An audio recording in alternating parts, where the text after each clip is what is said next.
Assalamualaikum warahmatullahi wabarakatuh. Baiklah, sebelumnya Nah, kami dari kelompok 9 yang mengatakan saya sendiri, Emma Maulida Bustari, dan rekan saya Siti Ikma dan Manisa Safna. Hari ini kami akan mewawancarai salah satu narasumber kami yang bernama Kiki Saskia. Beliau kelahiran Januari 1945, lulus S1 FKIP Bahasa Inggris Universitas Abdul Yatama. Beliau telah bekerja di Aceh Distrik Sindoraya selama 4 tahun dengan jam kerja sebanyak 8 jam kerja per harinya. Beliau bekerja di PT Distribusindo Raya yang bertempat di Aceh Barat. Baiklah, untuk mempersingkat waktu, saya persilakan kepada rekan saya, Manisa Safna, untuk memberikan pertanyaan kepada Ibu.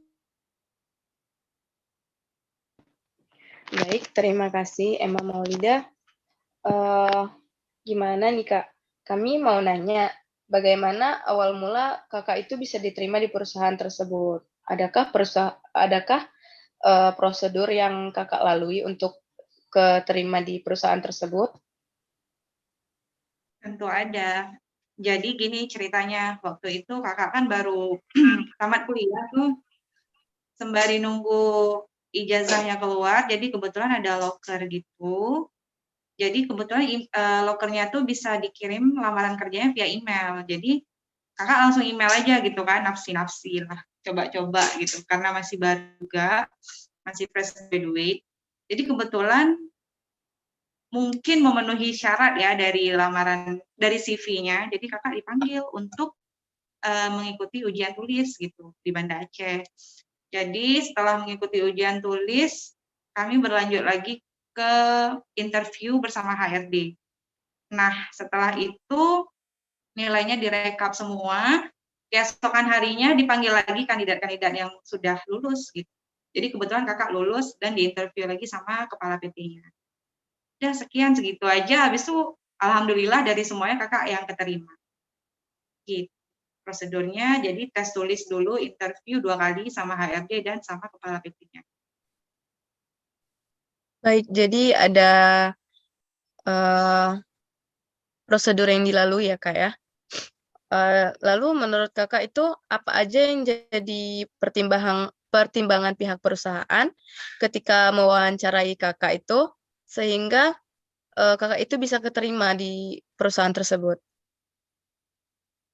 Mungkin basicnya yang pertama pasti kalau kita baru lulus, fresh graduate itu pasti dilihat dari jurusan kita dulu. Dan kebetulan kakak ini lulusan English Department kan.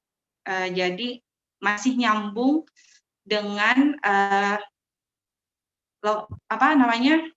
posisi yang dibutuhkan gitu. Dan dilihat juga dari segi IPK kita. Gitu. Terus juga pengalaman. Setidaknya walaupun kita fresh graduate, udah pasti kita belum pernah kerja kan, kita pernah magang gitu. Jadi itu juga satu nilai lebih. Kebetulan kakak sebelum kerja di sini, kakak pernah jadi teacher private itu dan ganti-gantiin orang juga. Jadi itu jadi nilai lebih sih. Dan yang paling penting itu adalah cara kita berkeluarga, kejujuran kita gitu. Kan semuanya dinilai. Gitu. Ada lagi? Lalu capai target atau bahkan melampaui target, apakah ada reward dari perusahaan yang diberikan ke Kakak? Kalau ada berupa apa, Kak? Sebenarnya gini, jadi kan di perusahaan kakak ini ada beberapa departemen ya kan. Jadi kebetulan kakak itu posisinya kan sebagai salah satu staff finance accounting. Jadi kalau di posisi kakak ini nggak ada target yang harus dicapai gitu. Jadi kami cuma mengerjakan apa yang sudah ditetapkan gitu sesuai SOP. Tapi kami memang tiap tahunnya itu ada insentif gitu. Itu berupa rewardnya walaupun kami sebetulnya tidak mencapai target. Maksudnya tidak ada target karena kalau bagian target-target gitu itu ada departemen lain seperti sales gitu. Bingung ya? Ya Kak, jadi di posisi Kakak ini kan tidak ada target ya Kak ya, Mm, cuman bekerja ya sesuai apa yang dikerjakan, tapi tidak mencapai target. Maksudnya tidak ada targetnya gitu ya Kak. iya, betul. Lalu apa yang Kakak setiap orang bekerja itu pasti mempunyai stresnya ya kan Kak. Lalu apa yang Kakak lakukan ketika Kakak stres? Gimana cara Kakak untuk mengurangi stres tersebut? Biasanya kami memotivasi diri sendiri. Ketika kami stres atau merasa ini udah overload kali nih kerjanya gitu kan. Jadi kami ingat lagi nih flashback dulu gitu misalnya. Sebelum kerja kayaknya nih kayak mau foya-foya gitu ya kan. Agak susah gitu. Habis itu ingat lagi yang pertama mendaftar itu siapa, yang menawarkan diri untuk bekerja itu siapa. Jadi ingat lagi diri sendiri gitu sebelumnya. Jadi itulah yang membuat diri jadi termotivasi untuk ngilangin stres yang ada gitu. Kakak sih gitu ya. Cuman kan beda-beda orang beda-beda. Bang Rangga gimana Bang? Ada yang healing juga, ngopi gitu-gitulah. Intinya memotivasi diri sendiri ya Kak ya. Iya, harus dong. Karena walaupun kita dikasih motivasi sama orang lain, kalau diri kita sendiri nggak termotivasi itu sama aja bohong gitu. Diri sendiri. Karena semua kembali pada diri kita ya kan Kak. Lalu bagaimana kondisi kepemimpinan yang Kakak rasakan selama dipimpin ini?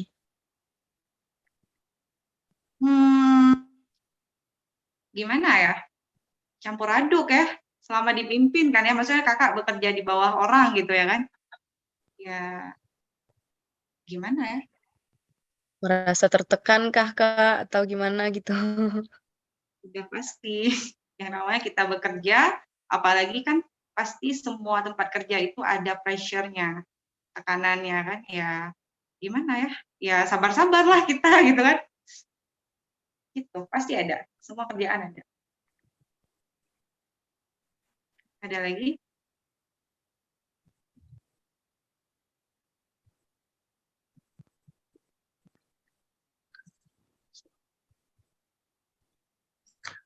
Baik Kak, saya akan bertanya. Kemudian Kak, kan ini mengacu kepada perusahaan yang di tempat Kakak bekerja. Apakah ada alat-alat keselamatan kerja di lingkungan tempat Kakak kerja? Dan apakah pihak perusahaan ada mengasosiasikan tersebut kepada karyawan yang pertama kali masuk ke perusahaan tersebut? Tentu ada. Kami di sini ada keselamatan kerja pertama tuh ada K3 ya. Terus juga ada APAR gitu. Semuanya disosialisasi. Takut terjadi hal-hal yang tidak diinginkan gitu. Berarti Kak, setiap karyawan baru yang masuk ke dalam suatu perusahaan tetap akan disosialisasikan oleh pihak perusahaan tersendiri tentang alat-alat keselamatan kerja di sana ya Kak? Iya, betul.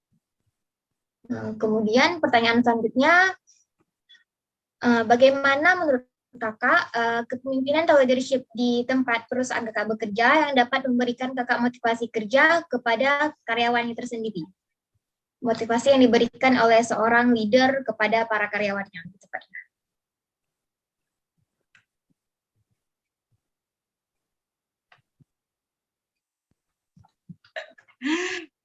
Kalau kepemimpinan di sini sih masih gimana ya, karena kebetulan kita di Aceh, masih sama-sama orang Aceh juga, leadernya di sini, jadi masih ada kekeluargaannya, jadi nggak terlalu tegang gitu, nggak, jadi masih enak lah gitu. Habis masih itu bisa santai.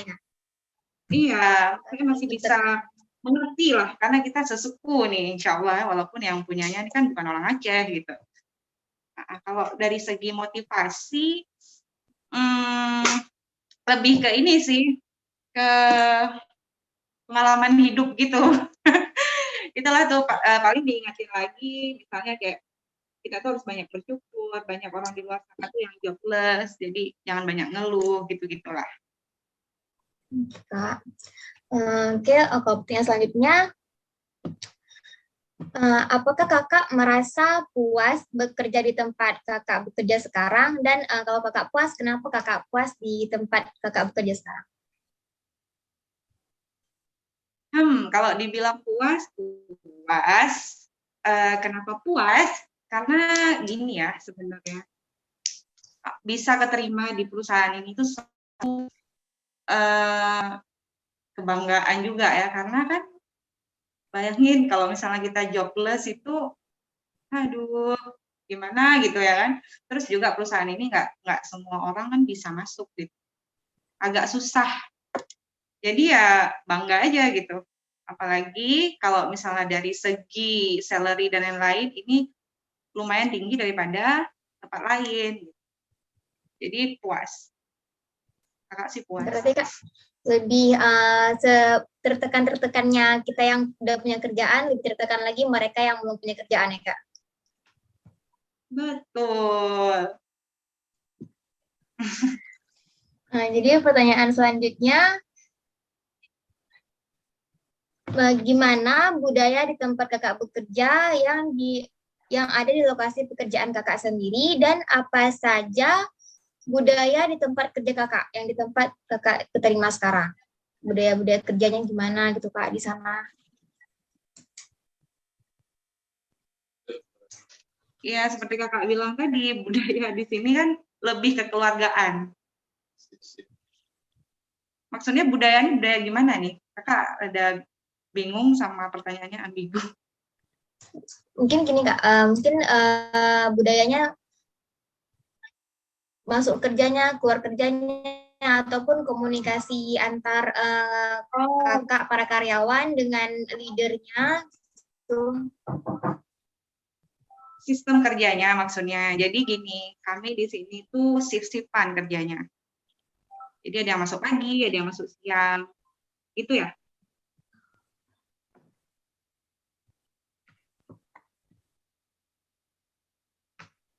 Kedengeran nggak nih? Kedengaran Kak. Dan apakah budaya gitu. gimana Kak kalau ketat gitu Kak, disiplinnya harus masuk jam segini, harus tepat keluar jam segini gitu Kak? Gimana deh, bisa diulang soalnya putus-putus nih. Maaf Kak. Jadi di tempat kerja kakak sendiri, apakah ada peraturan yang mengikat? Kalau misalnya jam kantornya harus masuknya jam segini-segini dan keluarnya itu harus jam segini-segini gitu Kak? Tentu. Dan kami sangat ini ya, harus betul-betul on time kerjanya. Jadi kalau shift pagi itu kami masuk dari 7:30, terus pulangnya itu jam 3:30. Kalau shift 2 itu masuk di jam 12, pulangnya itu di jam 8 malam. Nah, gitu. Jadi kalau misalnya ada lembur, itu bakalan dibayarin long shift gitu. Cuti Kalau juga. misalnya hubungan antar orang-orang yang lama bekerja, misalnya udah ada senior-seniornya Kak dengan para pekerja baru mungkin yang baru masuk, hubungannya apakah saling berkomunikasi dengan baik atau saling kerjasama gitu Kak? Tentu saja bekerja. Karena kami kan kami ini berhubungan kayak mata rantai gitu, jadi nggak bisa kerja sendiri, itu nggak bisa. Memang harus selalu kerja. Berarti teamwork itu sangat dibutuhkan dalam perusahaan kan? Iya, benar. Untuk pertanyaan selanjutnya, ini mungkin Kak pertanyaan terakhir. Apa yang ingin kakak sarankan kepada pemberi pertanyaan terkait tentang psikologi industri di dunia pekerjaan dari pengalaman kakak bekerja, dan saran kakak kepada kami selaku mahasiswa yang mewawancarai kakak sekarang? Jadi gini ya, yang pertama yang mau kakak saranin banget sama kalian itu, kita tuh harus punya nilai integritas yang tinggi. Karena itu tuh sangat diperlukan di mana-mana. Apalagi misalnya kita bekerja di bagian yang riskan seperti finance gitu ya kan, berhubungan dengan uang-uang. Jadi kalau misalnya dari diri kita sendiri integritasnya tuh nggak ada, pasti dari awal tuh mereka pasti udah menolak. Karena kan kalau di perusahaan besar udah pasti yang menginterview kerja itu bukan sembarangan orang, pasti dia juga ada ilmu-ilmu psikolog gitu kan. Jadi dia bisa membaca karakter orang walaupun kita misalnya nih udah prepare jawaban sebagus mungkin nih, nanti bakal ditanya apa ya, jawab apa ya. Itu tuh bakalan terlihat juga di mimik wajah kita. Kita nih bohong atau enggak gitu. Yang pertama itulah tuh integritas yang tinggi, terus juga kita tuh harus humble sama orang lain, easy going. Terus juga apa ya? Pinter. Terus kita juga harus gimana ya? Harus ada skill-nya yang membedakan kita sama orang lain. Apa sih skill kita gitu?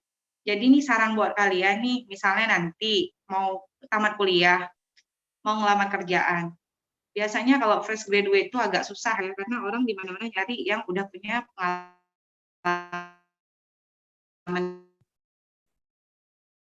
kerja, magang dulu atau apa kayak gitu, kerja-kerja, pokoknya ada lah. Kalau kalian isi di CV itu ada pengalaman kerjanya walaupun kalian cuma magang atau cuma gantiin posisi kawan sebentar gitu untuk ngajar atau apa, itu sih, karena itu perlu. Jika ada pengalaman itu sangat dipertimbangkan dalam dunia pekerjaan kan?